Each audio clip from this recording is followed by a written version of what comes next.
You told me, sir, the evidence you give to the court and jury in the case now and hearing should be the truth, the whole truth, and nothing but the truth, so help me God. I do. Good afternoon, Doctor. Good afternoon, Your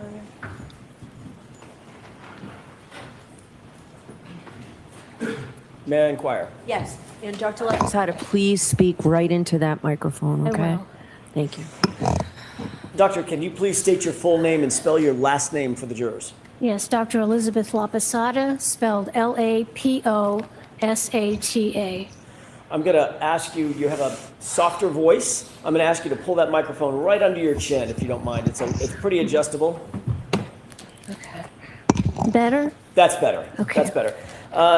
Doctor, can you tell the jurors what you do for a living? Yes, I'm a medical doctor and I subspecialize in forensic pathology. Can you summarize your professional background? Certainly, I graduated in 1975 from Bucknell University with a Bachelor of Science in Biology. I went to University of Maryland School of Medicine, where I graduated in 1979 with a Doctor of Medicine.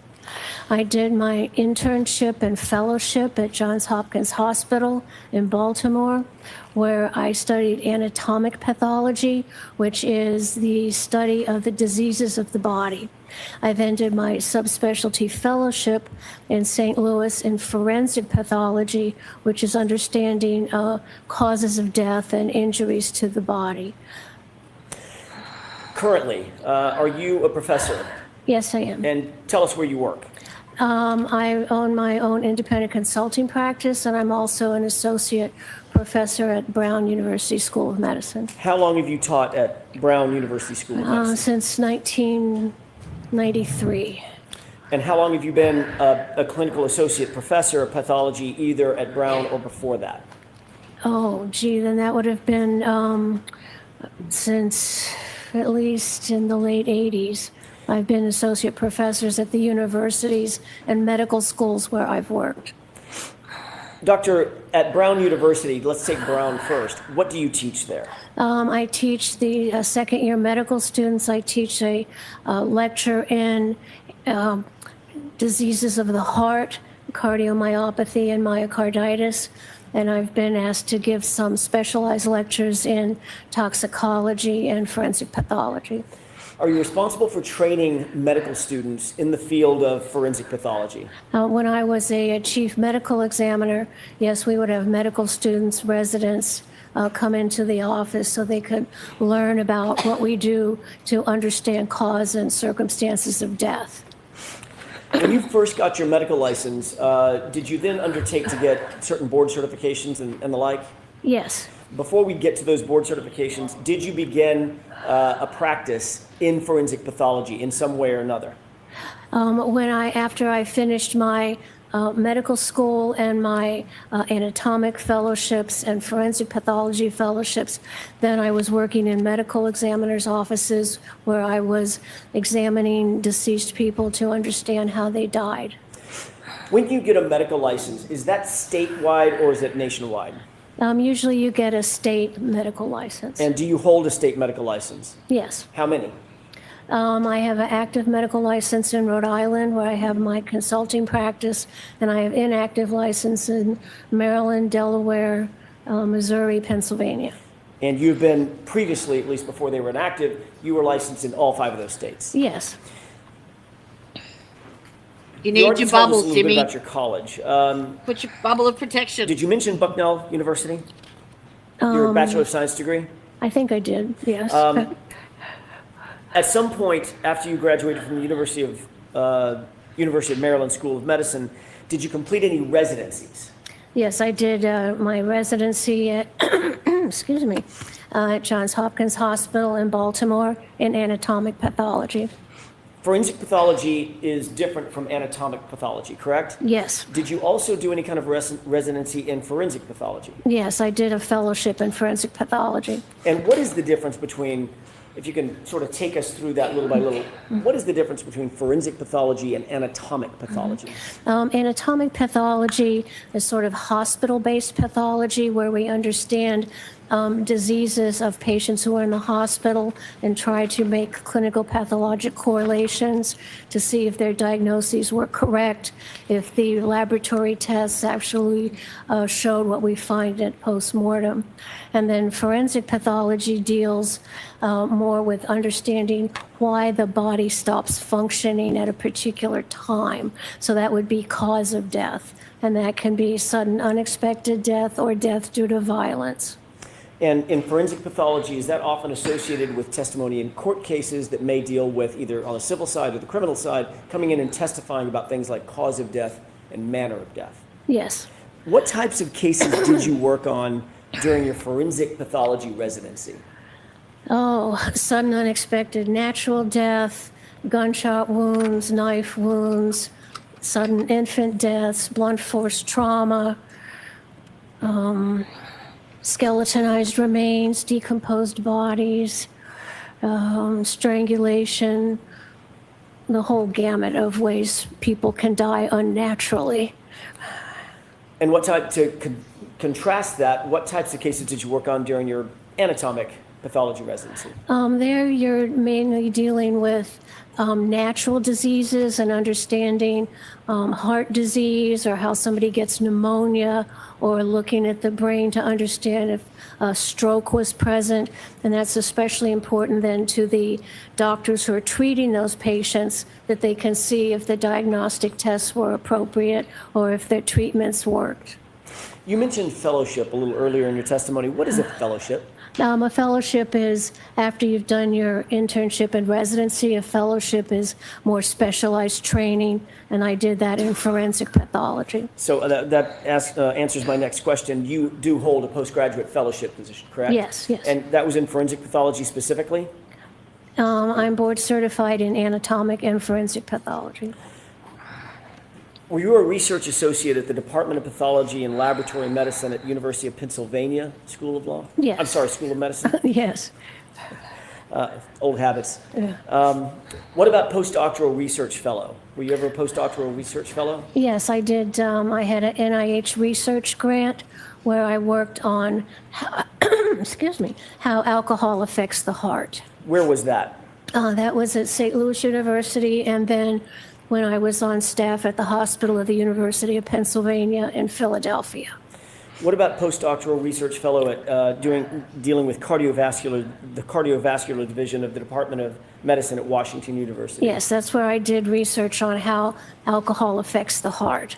Was all this in furtherance of your broad education and training as a pathologist? Yes.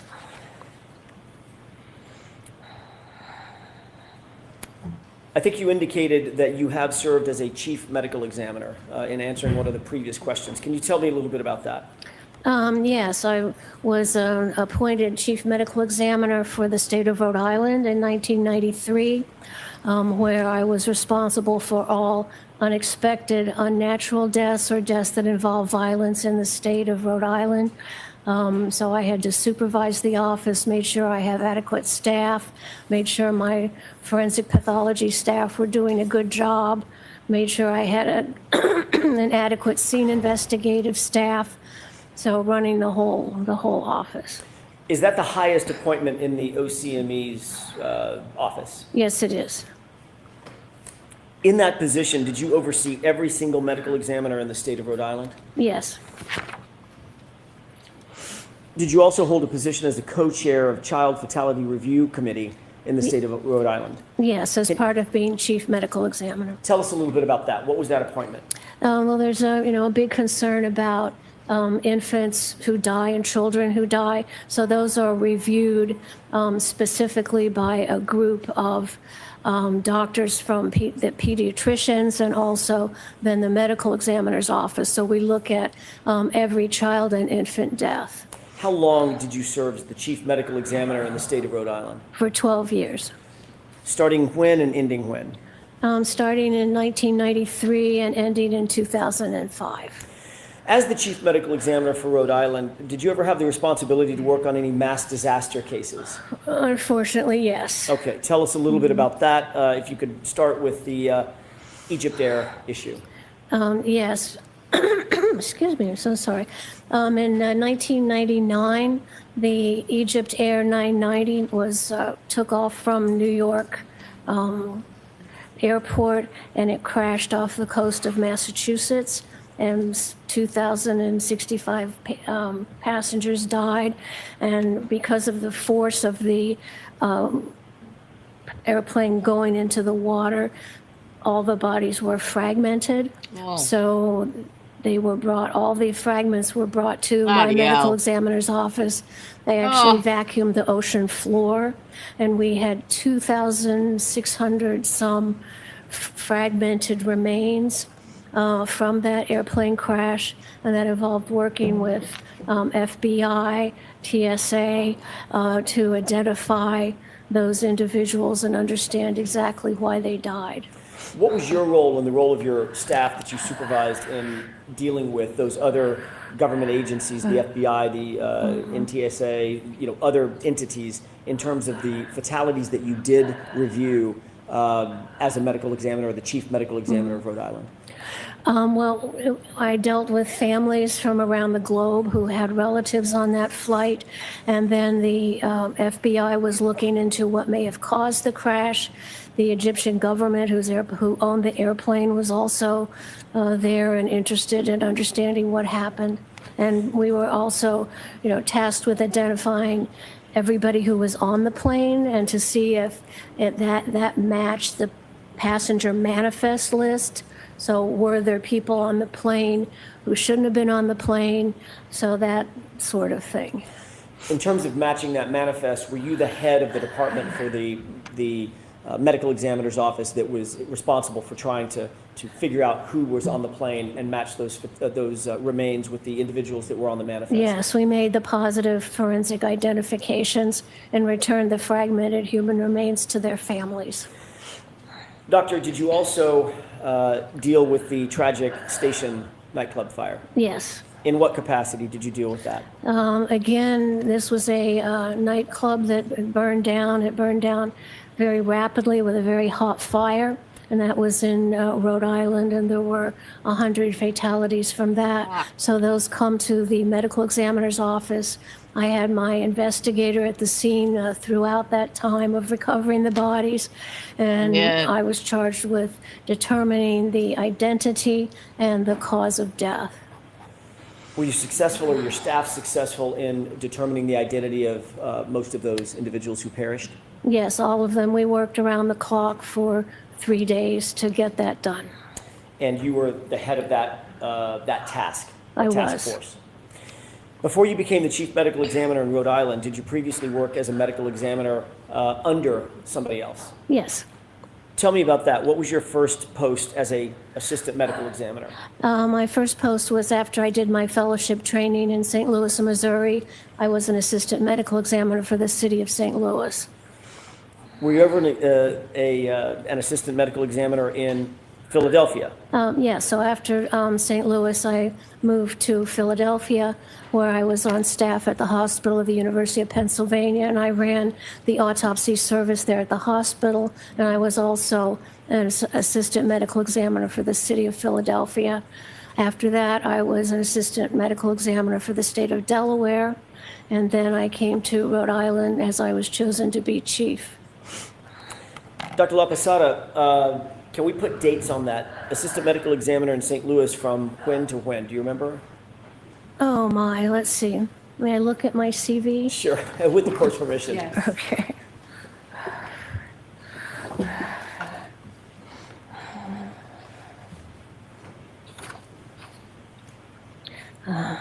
Yes, from 1983 to 85, I was an assistant medical examiner for the city of St. Louis. Then in 87 to 91, I was the assistant medical examiner for the city of Philadelphia. 91 to 93, assistant medical examiner for the state of Delaware. And then 1993 to 2005, I was chief medical examiner for the state of Rhode Island. Thank you for that. Dr. Lapasata, have you held any faculty positions in the field of forensic pathology that qualify you as an expert in this case?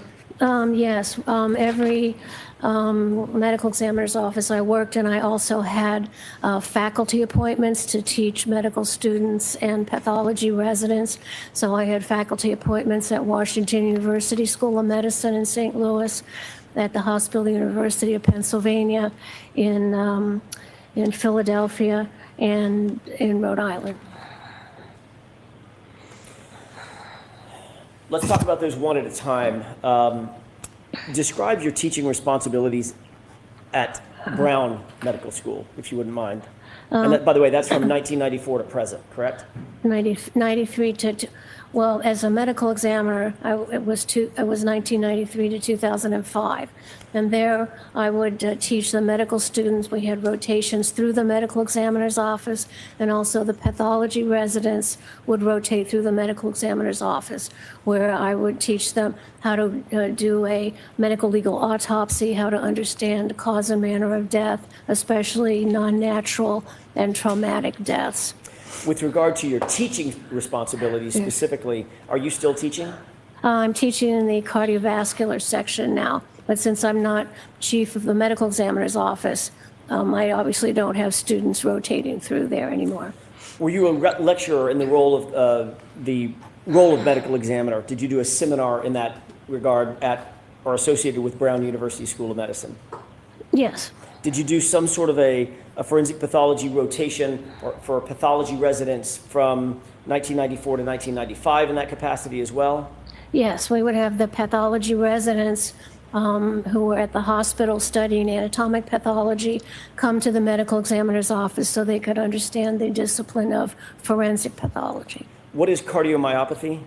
Cardiomyopathy is a muscular disease of the muscles of the heart. And what is myocarditis? Inflammation of the heart muscle. Did you ever teach or lecture on those issues? Yes, I teach every year. I teach the second-year medical students about those heart diseases. Have you ever taught anatomy and physiology to EMTs? Yes, Or in the EMT setting? yes. And what about a class known as the 2-hour primer on forensic pathology? I've taught a lot. I don't recall that particular. How about pathology residents morning conference in 2009? Oh, yes. I give lectures to the pathology residents at the medical school at Brown Medical School in forensic pathology. You also mentioned that you were an adjunct professor for biomedical forensic sciences and forensic anthropology in the Department of Anatomy and Neurology. Is that a division of the graduate school, Boston University School of Medicine?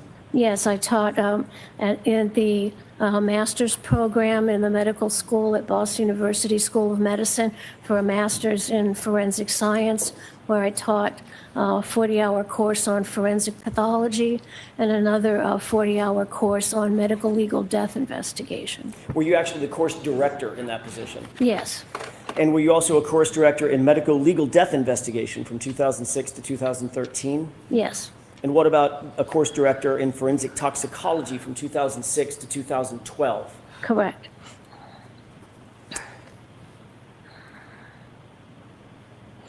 Did you direct the studies in biomedical forensic sciences, GMS, from 2012 to present? Yes. Describe that. What is that? The graduate medical sciences? Correct. Okay, yeah, I would review and be on the board to examine projects that the students were doing to get a master's degree. Were you also an assistant professor in the Department of Pathology and Laboratory Medicine at University of Pennsylvania School of Medicine? Yes, Okay. Without going into every single class that you taught, did you teach from 1987 to 1991, attending staff medical pathology? yes. What is that, just a general outline of what that teaching course was? That's when I was at the hospital, University of Pennsylvania. I ran the autopsy service, so I taught medical students and pathology residents about autopsy practice. I want to ask you sort of broadly, can you describe your major teaching and clinical responsibilities when you were at University of Pennsylvania School of Medicine, in the field of forensic pathology? What were your main clinical and teaching positions? Well, I ran the autopsy service there, so I taught the medical residents and medical students autopsy pathology, and I was also a assistant medical examiner there, so I taught and started the forensic fellowship in forensic pathology. Have you ever been qualified as an expert witness in forensic and anatomic pathology in state and federal courts? Yes. How many times would you say you've qualified as an expert? Over 40 years, maybe several hundred. How about in Massachusetts? That includes all of them. Okay. Have you ever qualified? Let me list a couple of states. In Massachusetts, Yes, California, yes, Connecticut, yes, Delaware, yes, Florida, yes, Illinois, yes, Maryland, yes, Minnesota, yes, Missouri, yes, New York, yes, Pennsylvania, yes, Rhode Island. Rhode Island, yes. Have I left anything out? That's Did just you about say all. Massachusetts? I did. Okay, then We you're started fine. with Massachusetts. Okay, you're fine. What types of topics have you qualified to testify about as an expert forensic and anatomic pathologist? Really, anything that has to do with circumstances and cause of death. So it doesn't really matter, like, what type of injury or a sudden unexpected death. Usually it involves examination, study of information from the scene, information from the autopsy, police and investigation and medical records, and we put that all together and figure out the circumstances as to how someone died and why their body stopped functioning. So that's the basis of forensic pathology. Dr. Williams, excuse me for just a second. You want to maybe approach for one brief? Mm-hmm.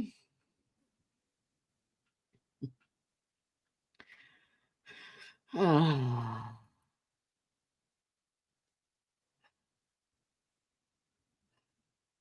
that's getting a bit weary, I must say.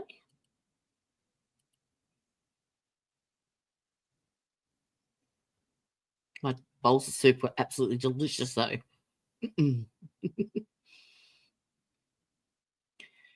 Oh, the natives are getting restless.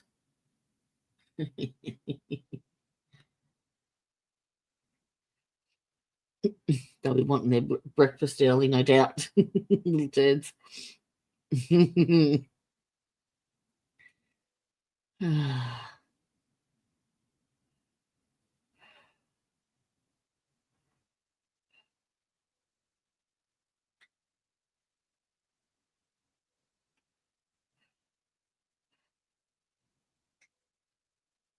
So this is the yeah, they're nibbling at the dry food now, so that's my hint. They've always got dry food out, but yeah, they snack on it when they're starting to get hungry. Mind you, they were fed at what, 9 o'clock. They're not starving, trust me. Not even by a long shot. In fact, they're spoilt. Two of them get breakfast in bed. They don't even bother coming out anymore. They know that I'm going to bring their bowls to them. And the other two have breakfast generally with me.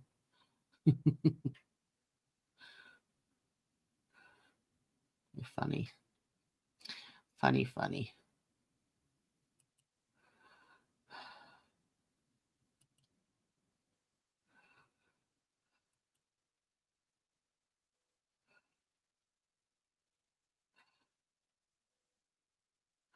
Oh, yeah, I've got maybe she needs worming, Teresia. I don't know. I've got one. Yeah, see, if she's on prednisolone, isn't she? She's on steroids. 2 minutes. With arthritis, no doubt. So she'll be hungry all the time. Certainly. And jurors, rather than send you downstairs and back up the stairs to come back in 5 minutes, I'm gonna sit here, you all can sit here, we're just gonna be in recess for 5 minutes while we sit.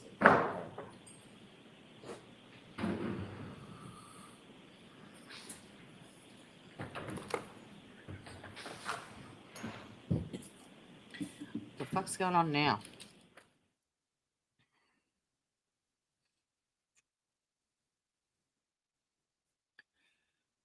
Is your cat on steroids?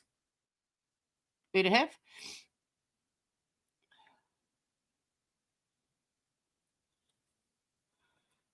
Yeah, it does help, yes. Takes the pressure off the joints, but it's a double-edged sword if you're on steroids, because it doesn't really matter what you eat. And I've actually just been diagnosed with a new, of course, unusual, rarish type condition. It's called Derkham's disease.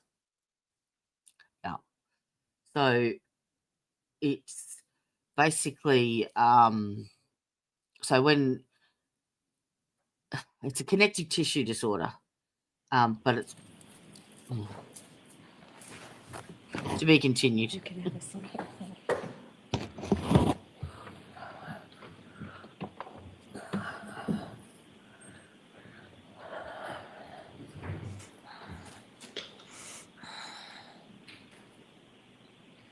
May I inquire? Yes. Thank you.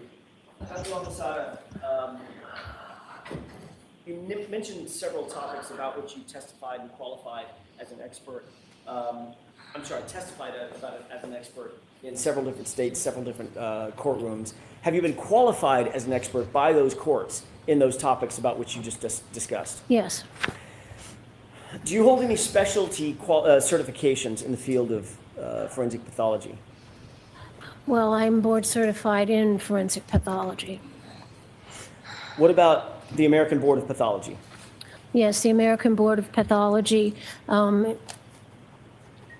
puts forth examinations that are a 2-day examination in the various disciplines of pathology.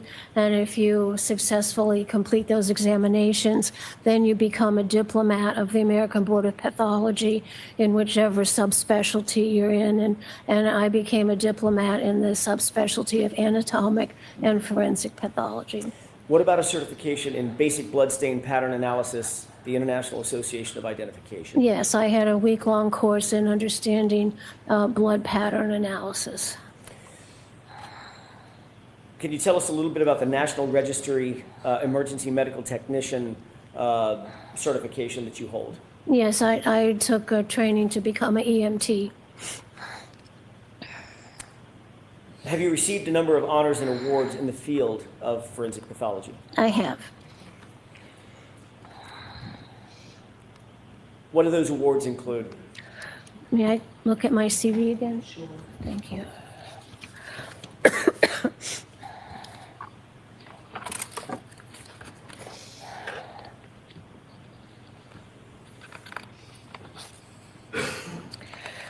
I had teaching awards from Brown University School of Medicine. I was featured in a book by Faces of Public Health as having run a good medical examiner's office. I was nominated for Woman of the Year in Rhode Island for my work as chief medical examiner in improving the office and handling those 2 mass disasters. I was honored by Victims' Rights and Services Awards because I've always been aware of the fact that as a forensic pathologist, I am the last doctor this person is going to have, so I try to help the family understand what happened.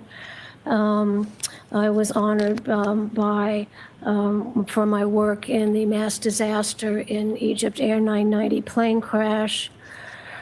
Let's see. I was Outstanding Woman in Public Service for Providence, Rhode Island. I've gotten teaching awards from Brown University School of Medicine.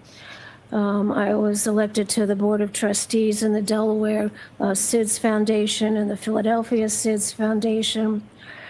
And then we're back to my medical school. If you could pull the microphone a little closer to your chin. It's very hard because the chair doesn't push it. Oh, it doesn't, the chair doesn't move. Oh, Okay. I got it. I moved. We'll make do. Okay. Thank you, Dr. Lapasata. What is the American Academy of Forensic Sciences? That's one of our medical associations that is specific to forensic sciences. Have you ever held a chaired position there? Yes. What position was that? I was voted into a fellowship position. Were you the chairman of Forensic Science Research, the Forensic Science Research Committee? Yes. What's the National Association of Medical Examiners? It's also called NAME. It's another international association of forensic pathologists.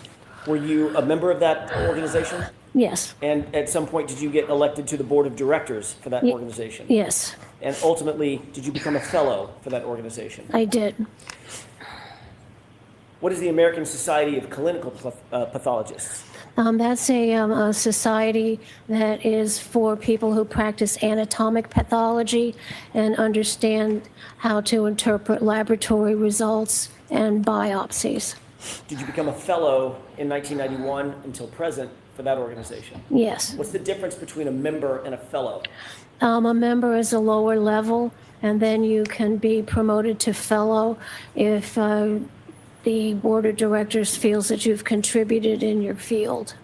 And were you associated with the College of American Pathologists? Yes. Were you a fellow there as well? Yes.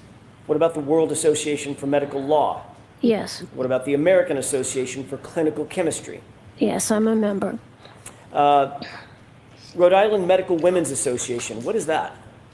Well, it's basically what it says. It's women doctors in Rhode Island. Were you elected to the board of directors for that organization? Yes, Ultimately, were you elected as the president of that organization? I was. Rhode Island Medical Society, what is that? It's an organization of doctors who practice in Rhode Island. Are you a council member there? Yes. And what about the Massachusetts Medical Legal Society?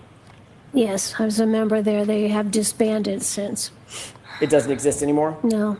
When it was up and running, you were a member in good standing? Yes. Good, good. Pennsylvania Association of Pathologists, what about that? Yes, when I practiced in Pennsylvania, I was a member of that organization. Did you, in addition to be a member there, did you also hold a chaired position? Were you the chairman for the Committee on Forensic Pathology? Yes. Have you served on any editorial boards of any scholarly journals or Yes. publications? Tell me Yes. about that. I've reviewed articles submitted for the Journal of Forensic Sciences and the National Association of Medical Examiner Journals. Did you also hold an editorial position for the American Journal of Forensic Medicine and Pathology? Yes. Is that one of the medical journals that is used throughout the country by other medical professionals, other medical examiners? Yes. It's a resource Yes. and a text? Correct. Have you authored any peer-reviewed publications in the field of forensic pathology? Yes, I have. Can you tell us about some of those publications? Let's see if I got here.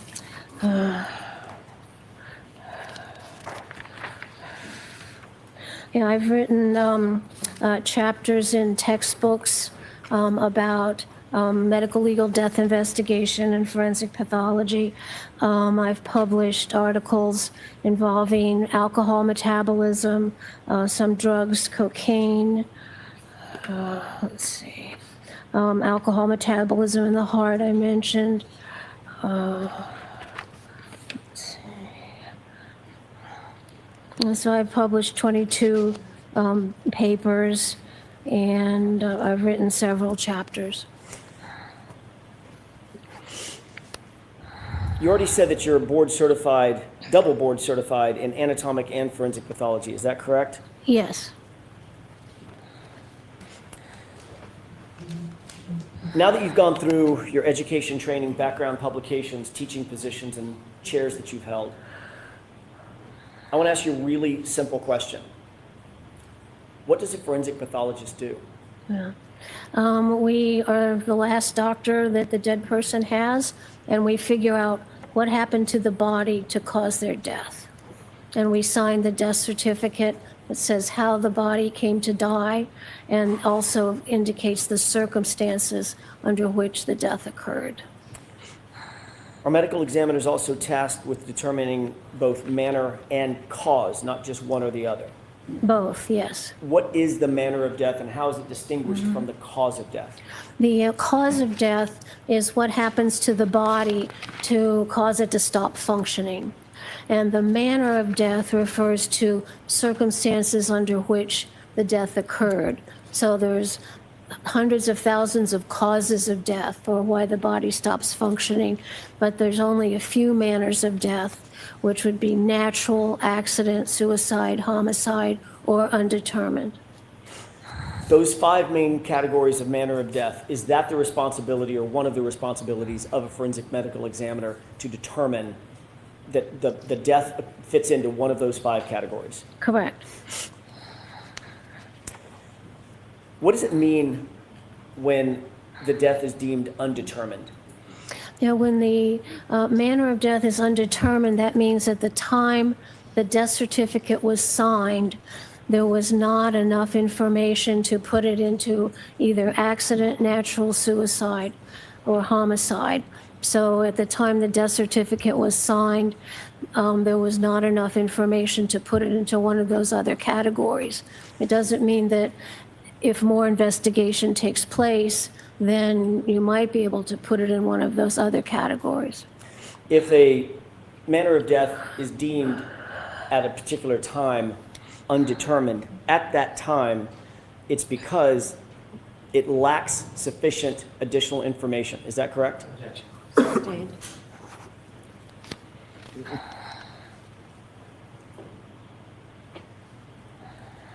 What types of information does a medical examiner, a forensic pathologist consider in making these determinations between natural, accident, homicide, suicide, undetermined?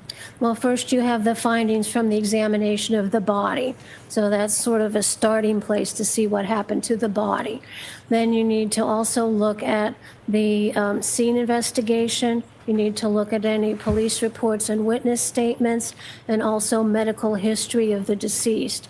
And using those 4 sources of information, and using your training and experience, you can either say this is a natural death, this is a self-inflicted death, it's a suicide, it's an accidental death, it's a homicide, or if all that information doesn't allow you to put to a reasonable degree of medical certainty into any one of those categories, then you have to leave the manner undetermined.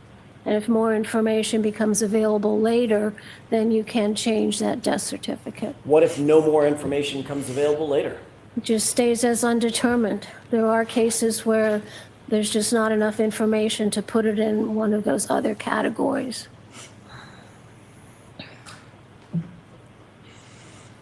Without getting into what they may be, did you reach any opinions and conclusions in connection with this case? Yes. What materials and information did you consider in reaching your opinions and conclusions in this particular case? Yes. I have my list of materials I reviewed. I reviewed Mr. O'Keefe's autopsy report, the report of the examination of his brain, the toxicology report, and the entire medical examiner file. I studied 100 and some autopsy photos, including photographs of the brain, and then there were 70 other photographs at autopsy taken by a state trooper who was at the examination. I reviewed Mr. O'Keefe's medical records from Good Samaritan Medical Center and the EMS run sheet. I reviewed photographs of Mr. O'Keefe's clothes that were taken at the crime lab. I reviewed photographs of pieces of tail light, hard plastic, clear, black, red. I reviewed photographs of the outside of Karen Reed's SUV. I reviewed the Canton Police Department incident report on the death. I reviewed 100 and some photographs taken by Canton Police of the outside of the house at 34 Fairview Road in Canton. I reviewed some photographs taken by the real estate agent who was going to sell the house of the inside. In total, putting them in categories, did you review the forensic autopsy? Yes, Did you review all of the files associated with the medical examiner's office in this particular case related to the autopsy of John O'Keefe? yes, Did you review the scene investigation through police reports and other things? yes, Photographs as well? yes, Did you review the police reports that were associated with the initial investigation in this case as well as follow-ups? yes. Did you review witness statements and things of that sort? Yes, if they were included in the police report. That was my next question. Those witness statements would be included in the police reports that you otherwise reviewed, correct? Yes, What about Mr. O'Keefe's medical history as much as you had of it? yes, I reviewed his medical history. And what about hospital records? His medical history was in the hospital records. Understood. What method did you use or methodology did you use in forming the opinion that we'll get to in just a few minutes? Well, in order to arrive at a conclusion of how somebody dies and what the cause of death is, we have to put all our facts out, and then we say, how could these facts have come to be? So it's called like a differential diagnosis. So like if you go to your doctor and you have a white blood cell count, then the doctor would say, well, how many ways do you get this white blood cell count? So that's a differential diagnosis, and then you go from that list and pare it down by getting more data till you come to one final diagnosis. So that's the process of determining how somebody dies and the circumstance around it. Is it fair to say that you have a pretty significant background, training, and experience regarding coming to the conclusion of cause and manner of death? 40 plus years. And how many autopsies in total? Well, myself, I've probably done over 3,000, and then I have observed and reviewed maybe 7,000 more. So that's in total over 10,000 autopsies if you were to estimate over 40 years? Probably.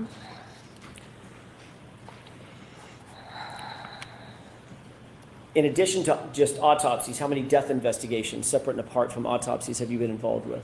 Well, the autopsy usually has a corresponding death investigation with it. Do you have experience in examining and identifying wounds, not necessarily the cause and manner of death, but wounds that are associated with someone on whom you're performing an autopsy or you're supervising an autopsy? Yeah, so looking at the injuries on the body and understanding what caused them is a huge part of forensic pathology. Have you ever conducted or overseen any autopsies of individuals involved in vehicle-pedestrian collisions? Yes. How many times, if you had to estimate? No, hundreds. 100 or hundreds? Hundreds.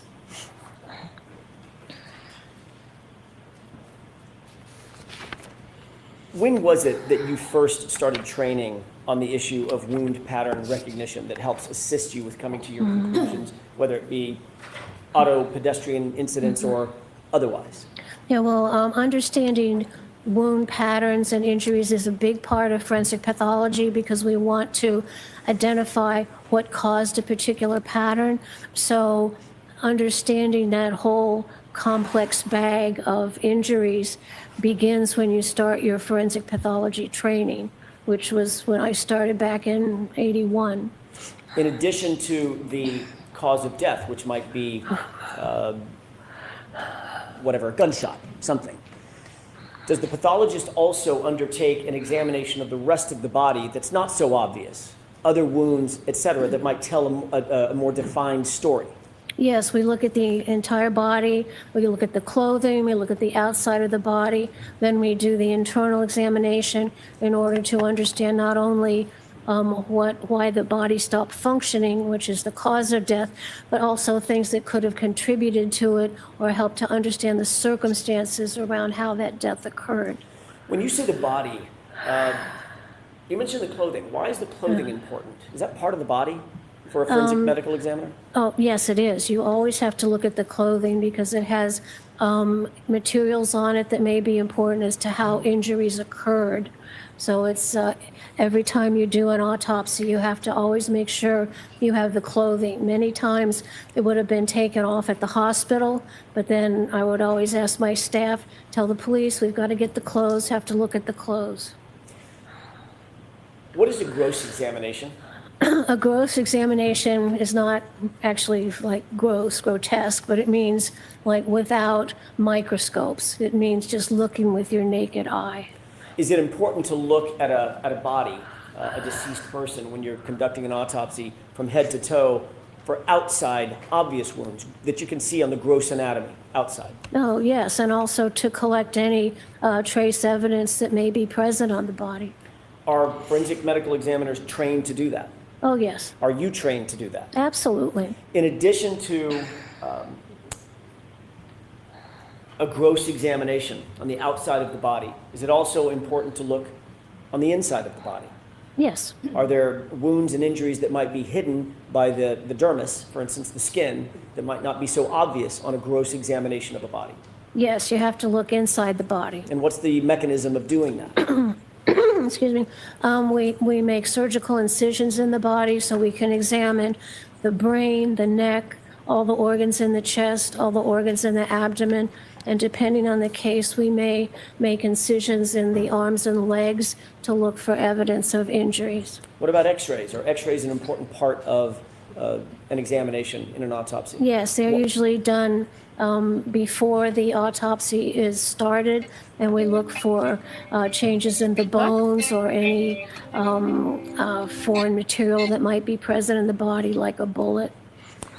Dr. Lapasata, have you ever exercised wound pattern recognition in your position as a forensic pathologist? Or do you do it every time? Oh, all the time. Have you ever taught any courses or given lectures on wound identification and wound pattern recognition? Yes, it's part of understanding blunt force trauma, sharp force trauma, gunshot wounds. They all make injury patterns on the body that the pathologist can then relate to what caused that injury. With regard to the case that's before us, what injuries did you observe with regard to Mr. O'Keefe's head specifically? I observed that he had evidence of blunt force trauma to the back of his head. Are those injuries consistent with a particular type or pattern of patterned injury? Yes. Describe that for us, please. There in the back of his head, a little bit to the right-hand side, was a horizontal tearing of the scalp, and that's called a laceration. And surrounding that were linear scrapes that were vertical in orientation. So that is an injury pattern. And then you have to think, well, what could cause that injury pattern? I was actually so then you go from there. Did you also, in addition to looking at, by the way, how did you make that assessment about the injury? Was it photographs? Yes. Is that a normal way for a forensic pathologist to make an assessment? Is that an acceptable methodology to make an assessment of a wound pattern by the use of anatomical photographs? Oh, absolutely. Have you done it before? Oh, hundreds of times. What is a coup contra coup injury? Wow. It's I can tell you that. a very interesting, peculiar injury to the head. When you have a blow to the head, the blow can either be And who the mentioned stationary the head trial? and there's a blow to it, or you can have the head that's moving and gets the blow. So looking at a pattern of coup contra coup helps the forensic pathologist differentiate that. A coup contra coup injury examines the coup, which is where the impact occurred, and then we look at what's 180 degrees opposite that impact, and that's called the contra coup, or like opposite the coup. And that injury pattern helps us determine whether a person was just having a fixed head and somebody hit it, or whether the head was just standing and went down to the ground. The coup contra coup of a falling or being pushed backward has injury patterns where the impact occurred, but then there's also injury patterns 180 degrees opposite from that. And that happens because the brain is floating in cerebral spinal fluid, and when the head comes down, the brain is a little bit behind, so you get the bang on the back of the head, but then because the brain is floating, it hits the inside of the opposite side of the head.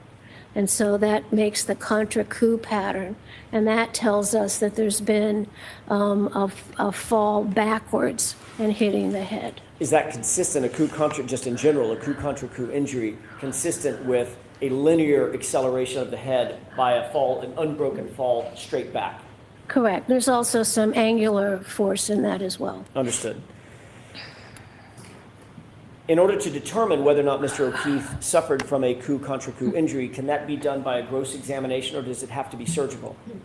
We would look at, well, first we look at the outside, but then we have to look at injuries to the scalp, and we look at the skull, see where the skull fractures are, and in particular to look at the brain and see where the damage is to the brain. And there should, in a fall backwards, you have damage to the brain at the site of impact, but you also have damage to the brain 180 degrees opposite from that. And that tells you it's a fall backwards. In the case before us, dealing with John O'Keefe, were you able to look at the scalp and the injuries associated with the scalp from a gross perspective? Yes. Were you also able to look at the skull and possible fractures that Mr. O'Keefe suffered on his skull? Yes. And what about the brain? Did you have evidence of a dissection such that you could see the brain and determine whether or not there was a coup contra coup injury associated with the brain? Yes, I had a full examination of the brain available. Were Mr. O'Keefe's head injuries consistent with a coup contra coup injury? Yes. Could you describe that, specifically his head injuries, to the jurors, please? Well, as we say, he has a pattern head injury on the back of his scalp, where there is a tearing of the scalp, and then vertically above that, there is some little areas of scraping to the skin.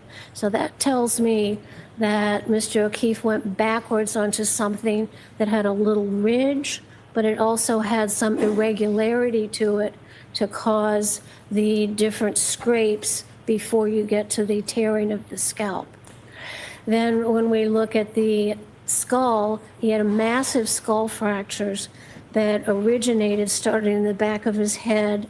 They came around to the front. They went under the base of his brain, under the skull, under the base of the brain, and it came into the front of the skull at the orbital plates and fractured that, and that caused some bleeding in his upper eyelids. When the brain was examined inside the brain, I could see that the brain had become swollen and parts of it had herniated or moved down the area where the spinal cord is, and that's called brainstem herniation, and that is why the brain stops functioning and why your body stops functioning when you have a severe head injury. You indicated that the wound pattern, the brainstem basically is the part of the brain that does all of the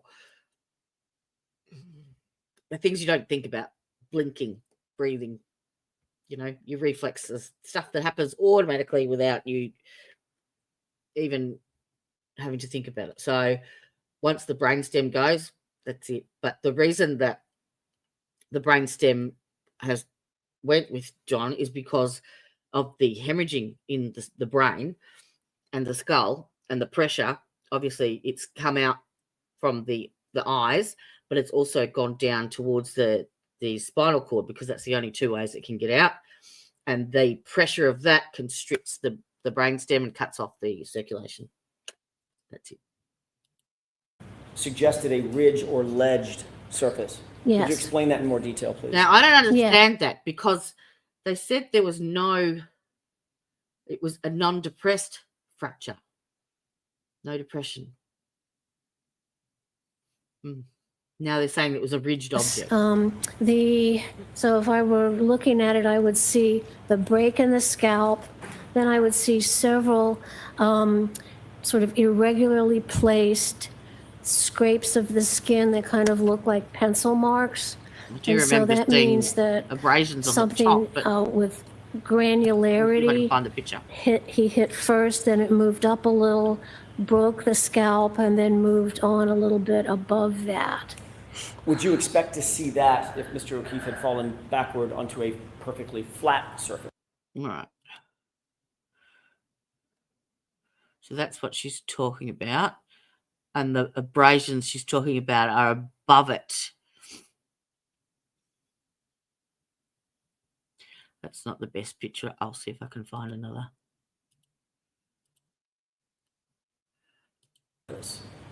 No, it has to be a surface that has some small ridges in it to make those little vertical patterns.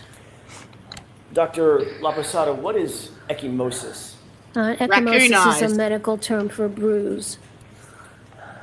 Did you see any ecchymosis on Mr. Yes. O'Keefe that he suffered as a result of the coup contre coup injury to the back of his head?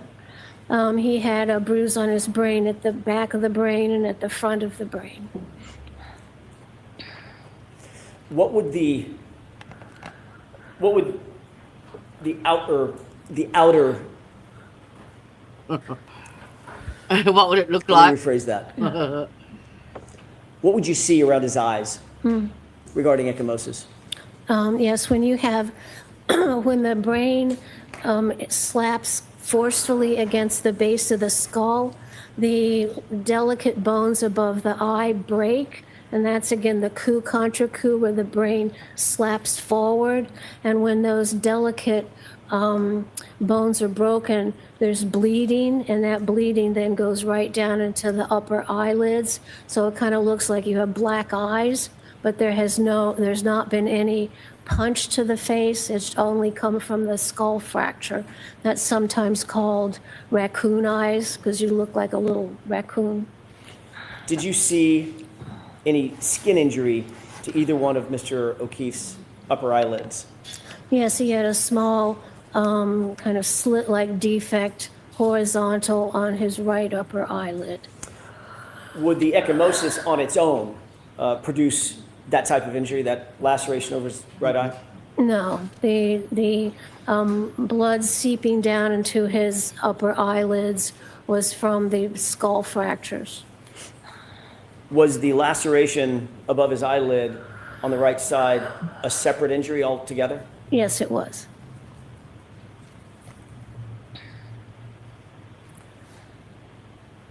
Based on your training experience, do you have an opinion as to whether or not what that eyelid laceration might be consistent with? Some application of force which broke the skin. Could that be from an object? Possible, Could it be from a fist? possible. Sustained us to the floor, Mr. Jackson. Give me some possibilities of what might cause that laceration above his right eyelid. So it's not possibilities. Give me, in your opinion, what you believe could have caused or produced the injury to the upper right eyelid. So I'm going to see your sidebar here.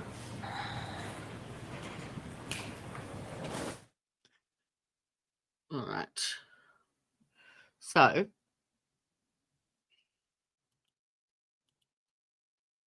it's not very clear. Bugger. Try that one. Yeah, it does look like it's got some straight up and down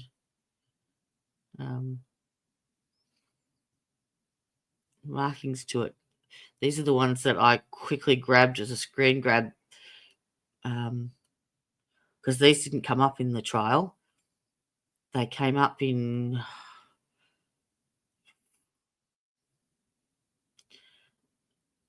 can't remember what it was, and I quickly grabbed them because they didn't get shown at all. Let's see what else I found. Oh, that's right. When they were doing it was Dr. Wolfe when he was testifying about the head wound being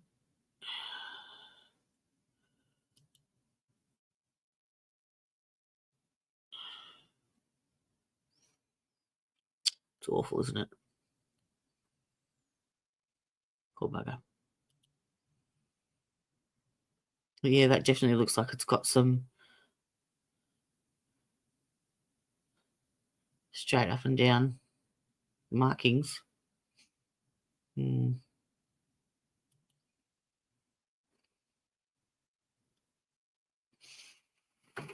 Hmm.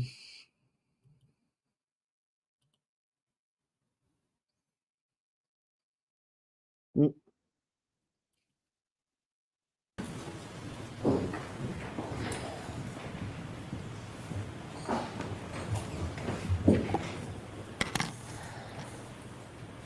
May I inquire? Yes. Thank you. Dr. Lapasata, you just mentioned that the laceration above the right eyelid was consistent with the application of force, correct? Correct. You said it could come from some object, is that right? Correct. It was fairly small. Could be is some sort of object. Is it also consistent with a fist? Sure, a fist is an object. Okay. Your Honor, at this point, I hate to do this again. May we approach? No. This is probably a good time. We talked about it at sidebar. Can we do anything to fill up the jury's time for the next 10 minutes and then we can do this? Not without what we discussed at sidebar. Come on up for a minute, okay? Both of you, come on up quickly. I'll have a look, Dad. What the fuck?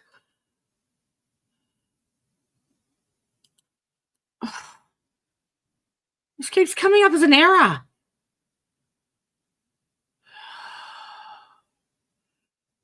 I think it's to do with the dual stream. It's saying one using the primary URL. One stream is using primary URL. Send one stream to the. We're still on track. We will start. I'm gonna have you show up a half hour later than we normally do because No, expect to have I can't. 10 minutes with the lawyers, but we see sometimes with 10 minutes naturally in the course of any case can turn into. So I don't want you to be waiting as much as you've waited today. So if you've taken half an hour more to get in here, whatever time you normally meet, the court officers will tell you. We'll see you tomorrow morning. Tomorrow will be a full day, and we will make every effort that it's filled with as much time here in court for you without sidebar